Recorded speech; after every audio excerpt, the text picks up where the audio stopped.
Važiuoju pas Saulių Skvernelį į svečius, jo kvietimu. Nusiploviau automobilį, galvoju, taigi važiuosiu gražiu asfaltu, apdainuotu tuo asfaltuotu keliuku. Bet kaip matot, jokio asfalto čia nėra. Intriguojantis klausimas. Gimęs Kaune, bet užaugęs Kapsuke. Šiandien tai Marijampolė. Pirmiausia baigė mechanikos inžinieriaus, o vėliau teisės studijas. Didžiuojasi davęs priesaiką vieninteliai valstybei. Aš vieną priesaiką davęs Lietuvos nepriklausomai valstybei. Jokiom kitom partijom, struktūrom arba kitai valstybei niekada netarnavau niekam. Buvęs Lietuvos policijos generalinis komisaras vidaus reikalų ministru tapo per naktį. Buvo ir Lietuvos premjeru. Būtent einant šias pareigas kilo vadinamasis keliuko skandalas. Va, pagaliau gabalas yra asfaltuoto kelio. O, ir vėl nėra asfalto, nors čia pat yra upė.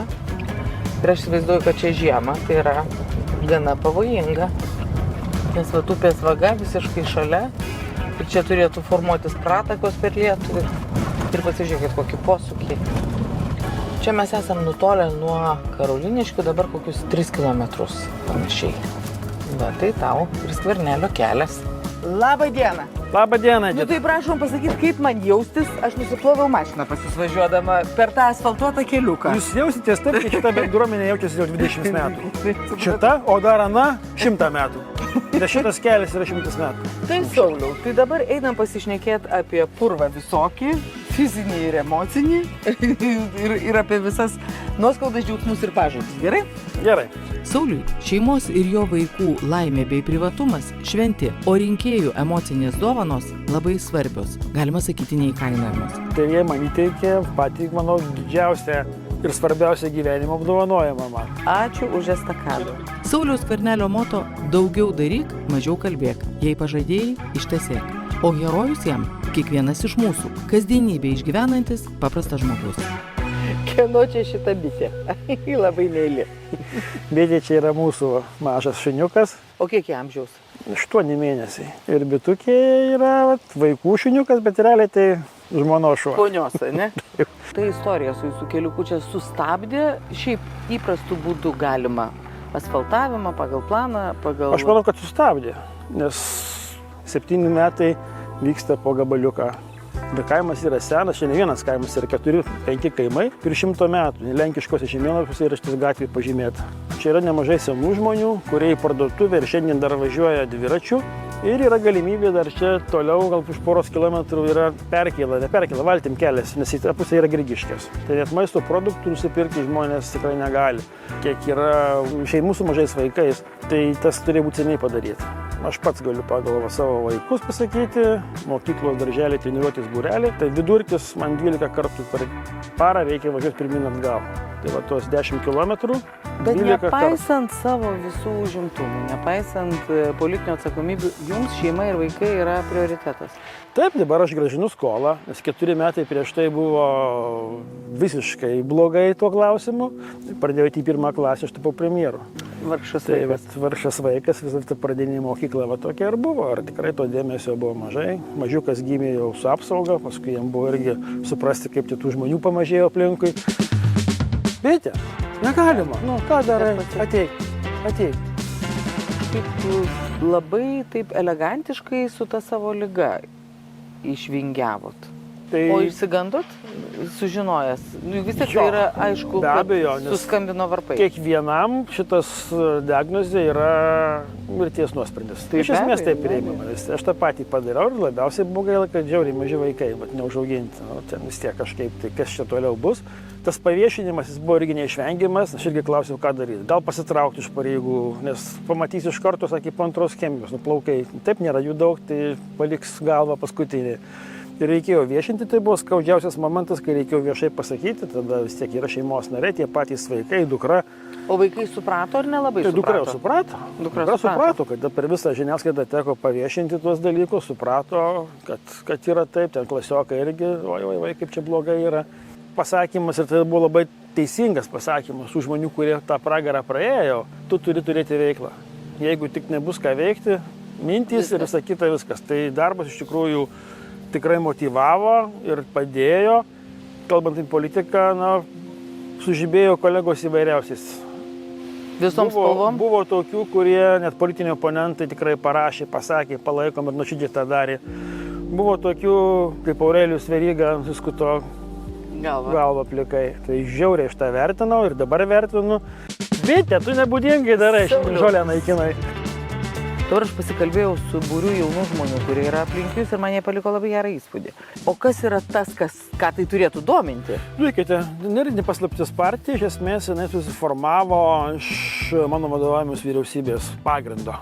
Tai tie žmonės, kurie buvo ministrai, vyriausybės kanceliarijos darbuotojai, patarėjai, Seimo nariai, tas pagrindas ir buvo. Kas mūsų girdi, tai yra tie, kurie nori matyti solidžią politiką. Mes esame tikrai turintys ne vieną dešimtmetį patirties valstybei tarnaujant. Mano šeima tik 30 metų to gryno stažo yra įvairiose pareigose. Mes norim girdėti Lietuvą, neieškom priešų. Pagrindinis dalykas galbūt nuo kolegų, su kuriais mums teko įskirti, mes matom politinius oponentus, o jie mato priešą, visur asmeninį priešą. Nes dabar daug populistų, kurie sako, mes padarysime pensijas pakelsim, algas pakelsim, ten mokesčius sumažinsim, bet kaip tą padaryti nežino. Tai mes bent jau stengiamės laikytis. Už mūsų yra patirtis, mes nesam populistai, turim gebėjimus, kompetencijas ir valstybę valdyti ir per krizes. Ir COVID pirma istorija buvo mūsų atsakomybė. O COVID pirmoji istorija ką keistų? Tai ką keistų, dabar lengva kalbėti, kai šiltai sėdi, pamatai po kiek laiko ir sakyti, viskas kitaip būtų. Taigi čia nieko nebuvo pavojos. Mes tai krizei minimaliai buvom pasirengę kaip valstybė, kaip visą laiką, kurios nebus. Atsimenu, visi tai nieko nebuvo. Testų nebuvo, reagentų nebuvo testavimų, apsaugos nebuvo, kaukių nebuvo, pirštinių nebuvo, skysčių nebuvo, nieko nebuvo. Viską reikėjo gauti ir tas irgi parodė, ką aš keiščiau. Aš nekeiščiau priimsiu komandos, kurie dirbo kiaurą parą. Ir ministerijos, ir vyriausybei. Neskaičiavo valandų. Sauliau, kaip galvojat, kaip jums seksis rinkimuose jūsų partijai? Žinokit, labai įdomios nuotaikos tų žmonių būna. Ko jie norės? Jeigu galvos, kad reikalinga kažkokiu tai gelbėtojų, kurie neturi kompetencijos, kurie meluoja tau kiekvieną kartą žiūrėdami į kies. Kiekvieną auditoriją skirtingai sako, arba vienam sakiny pasako tris prieštaravimus, bet šneka paprastai, su keiksmažodžiais, chamiškai, tai galbūt pasirinks jie tuos. Galbūt nori to nuolatinio priešų ieškojimo, pasityčiojimo, arogancijos, tai turi puikiai Tėvynės sąjungą. Jeigu nori politinės partijos, kuris stengiasi nieko nedaryti, kad klaidos nepadaryti, turi mūsų kolegą socialdemokratus. Jeigu jie norės efektyvios politikos, kur tikrai bus profesionali politika, atsakinga, negėda dėl jos, balsuos už mus. Bitė, paliks skruzdes. Bitė. Noriu paprašyti jūsų, kad parodytumėt man be nemaloniausią dovaną, kurią esat gavęs per savo premjeravimo visą laiką. Galima ir pasižiūrėti? Galima, bet tikrai jeigu vertinant emocinį tą santykį, tai tas sprendimas dėl estakados, kurį tyčiausi iš mūsų. Aš tai netikėjau, kad jūs pastatysite. Aš tikėjau, kad nors pagalius kaišėjo nuo mas medijų iki viešųjų pirkimų tarnybų ir bandė viską padaryti, kad nevyktų. Bet tai Rusnė vystytis, kai pradėjo. Rusnė stovi, žmonės laimingi ir dabar 5 metų estakados proga tikrai buvo didžiulis surprizas. Nuvažiavau, tikrai laikas ten malonu važiuoti ir jie man įteikė patį, manau, didžiausią ir svarbiausia gyvenimo apdovanojama man. Einam pažiūrėti. Tas momentas buvo... O čia yra jūsų pirtis, ar ne? Jo. Ir čia yra garsusis suoliukas. Ir čia yra garsusis suoliukas. Ačiū už estakadą. Čia yra 5 metų ir dabar čia gerai žiūrėti į upę. Turit kokių nors hobių? Ar visą laiką yra šeima ir reikaliukai? Su hobių tai aišku daug ir aš esu aistringas sirgalius. Tiek krepšinio, tiek futbolo. O čia man naujiena. Taip, man buvo tikslas, kad buvo ligos. Aš sugrįšiu į krepšinio ir futbolo aikštelę. Ir grįžot? Ir tą padariau. Plaukiu Lazdynų baseiną. Plaukiu irgi po kilometrą mažiausiai ryte nuplaukti. Tai jūs visą laiką formą palaikot taip? Stengiuosi, nes labai amžiui tas atsiliepia. Tik tai sustoju, va dabar pauzė tokia biškai gavosi futbolo čempionato, kai daugiau prie ekranų ir iškart rūbai ten pamažėjo. Tai nykštukai čia žiemą, jie naktį ateina ir susiaurina. O politikui likot iš įpročio ar azartas? O aš iš policininko tapau ministru. Iš karto per vieną dieną iš kitos barikadų pusės į kitą perėjau. Aš galvoju, galbūt ir taip ir bus kada nors ir kaip atsitiktinai pakliuvau, taip atsitiktinai ir išeisiu. Kai jūs pasirinkot policiją, ar daug jums buvo nusivylimų ir ar daug sykių norėjot mesti? Mane pakvietė, aš pradėjau dirbti policijos akademijoje dėstytojai. Bet tai buvo gerai tuo, kad tai buvo 94 metai ir tai buvo vakarietiška mokykla su vakarietiškom tradicijom. Komandiruotės, stažuotės, viskas, ta visa policijos kultūra buvo formuojama tenai. Nes reikėjo keisti miliciją. Aš niekada milicininku nebuvau. Aš vieną priesaiką davęs Lietuvos nepriklausomai valstybei. Tik Tai tai. yra labai svarbu. tiesą Jokiom pasakius. kitom partijom, struktūrom arba kitai valstybei niekada netarnavau niekam. Tai va ta kultūra mane nesužavėjo ir aš tom idėjom tokiom gerom atėjau į komisariatą. Bet buvo visko, tikrai norėjosi trenkti viską, nes tai yra tarnystė. Tai bitė pas mus yra uogų mėgėja. Ateik. Nu, uogų mėgėja. Tu uogų mėgėja ar uogų mėgėja, ką? Mėgėja šitas, šiniekas šitas mūsų. Kokie Tai meilutė būna, bitė? Taip, kokie meilutė būna. Šilaugių fan irgi, pas mūsų pačių šilaugių daug bus. Ai, tai jinai pati susitvarko, Jinai nesirūpina. visko pasirūpina pati. Šiniekas. Ai, o pas jūs čia profesionaliai, vartai stovi, viską vaiko. Jo, aš tai sakau, nu džiaugiuosi. Kol kas tai labai.